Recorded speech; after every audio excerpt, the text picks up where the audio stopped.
Hey everyone, it's Stacy from my boutique garden. Today I'll be sharing with you some plant imports from Indonesia.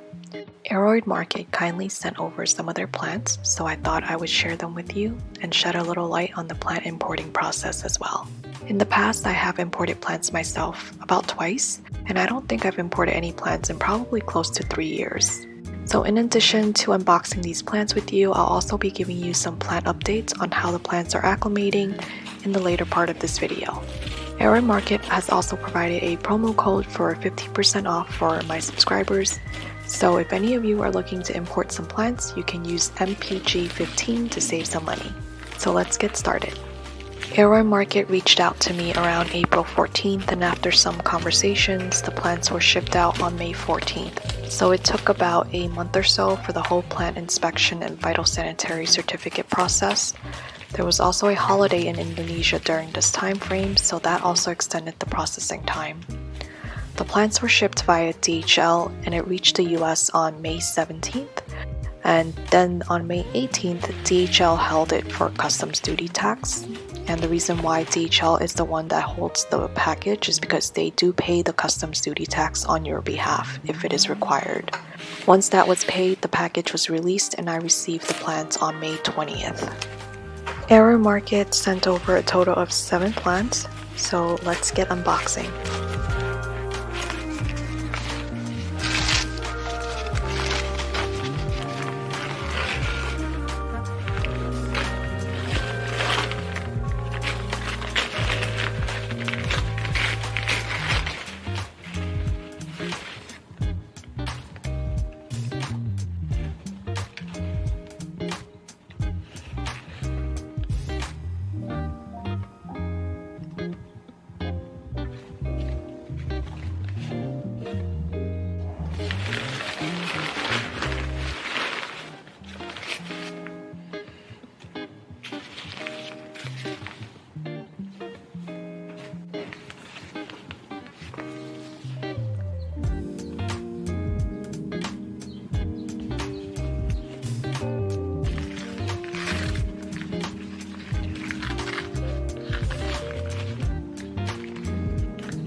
2 weeks later, I noticed that the leaves on the variegated philodendron giganteum was starting to look droopy, so I took a look again at the roots, and they were indeed continuing to rot in water, so I decided to trim off all of the rotted roots and try rerooting it in stratum instead.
Hey guys, good morning.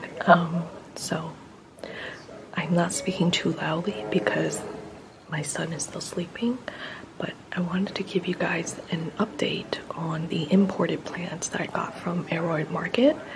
So I received the plants on May 20th. Today is June 9th.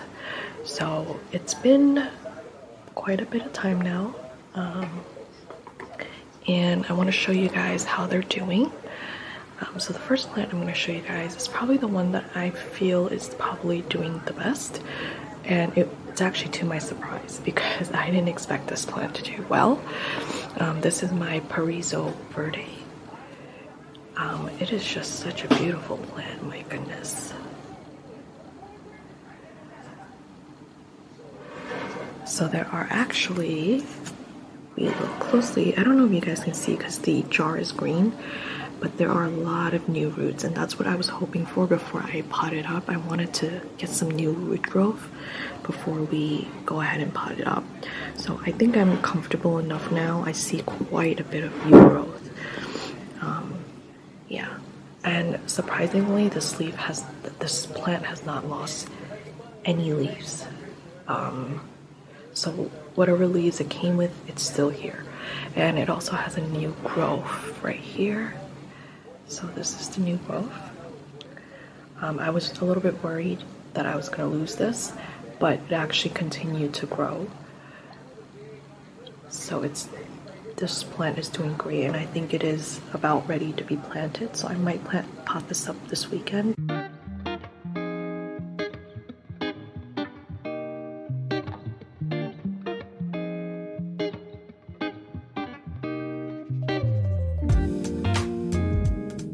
Okay, so the next two I'm going to give you guys updates are these two.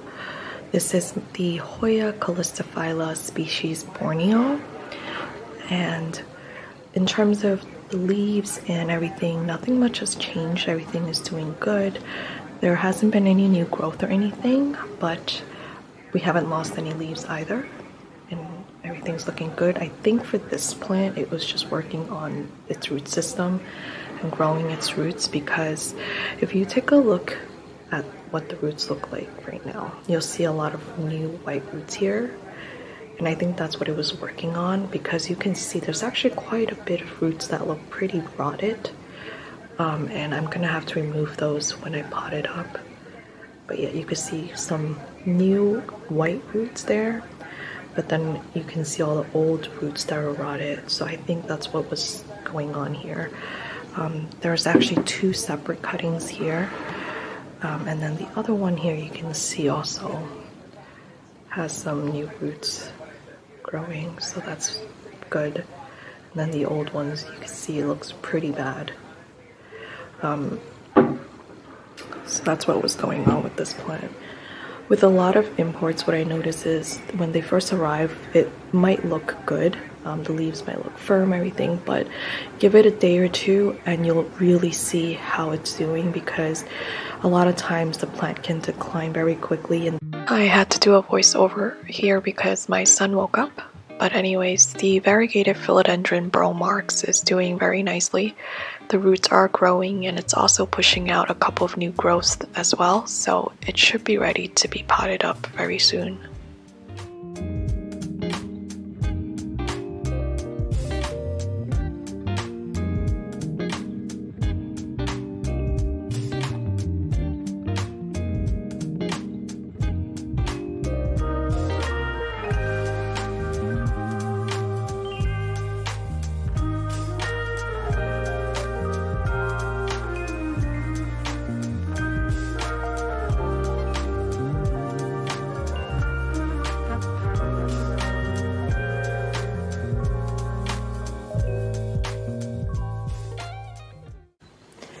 Okay, next is my Lobesia plants. There's two different ones here. This is the Lobesia, which one is this? Lobesia fishbone. So this is the fishbone, and that's the turtleback. So you can kind of see where it got its nicknames from.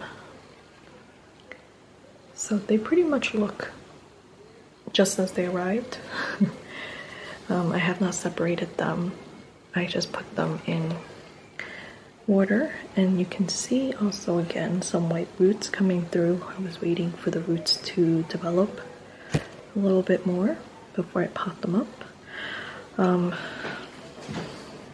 So this one I'm actually having a little bit of a dilemma on how I want to possibly pot this up, because I know Lobesia prefers like a terrarium environment or something like that, at least from what I've researched and what I've seen people grow them in. However, I don't plan on doing that for my Lobesias.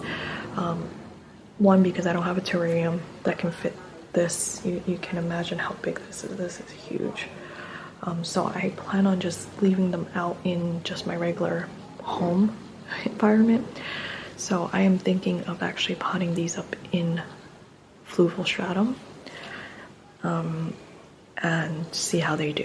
They are doing perfectly fine in water, but I don't think they'll be getting the nutrients that they need to thrive.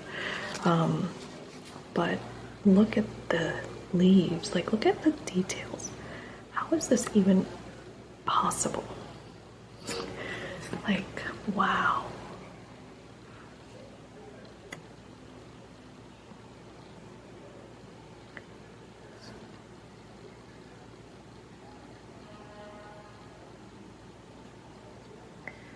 So yeah, just to show you guys the white roots again, you can see them just kind of everywhere now. The browner roots are the older roots. So yeah, I just want to make sure that the root system is good. Okay. Alright. Here we have the variegated giganteum, the philodendron giganteum. And as you guys may know, I repotted this one into fluval because it was showing signs of root rot when I was rehabbing it in water. So you can tell by the leaves it's droopy, it's not firm. So I am still waiting to see how this one will end up. You can see these are just super droopy, not happy at all. I have it in stratum to see how it'll do. I'm not really sure yet, to be honest. There is, however, a new leaf unfurling. Again, I don't know what to expect right now from this plant. I don't know if it's gonna make it or not. I am trying my best, so we will see how it fares. I'm gonna give it a little bit of time to get a chance to grow some roots. Yeah, right now I don't see anything yet popping out of the fluval or the stratum. So the last plant that I want to show you guys is the Piper. This is the Piper sylvaticum. I just still have it in water. It is looking a lot better than when I first got it. This plant, I think, was one of the ones that looked the most flimsy, but now the leaves have actually firmed up. However, if you look at the roots, I don't really see a lot of new root growth, but it's definitely doing much better, just based on the foliage. It's looking healthy. So we're just going to give it a little more time in water and see what happens. But it is such a beautiful, beautiful plant. Look at those leaves. You guys know I love plants like this, like plants that are vining, kind of like this.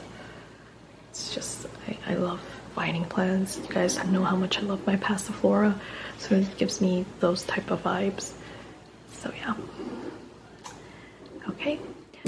So that will be it for this video. I hope you guys enjoyed it, and if you have any questions, please feel free to leave them in the comments down below and I'll get back to you. And I'll see you guys in the next video. Bye!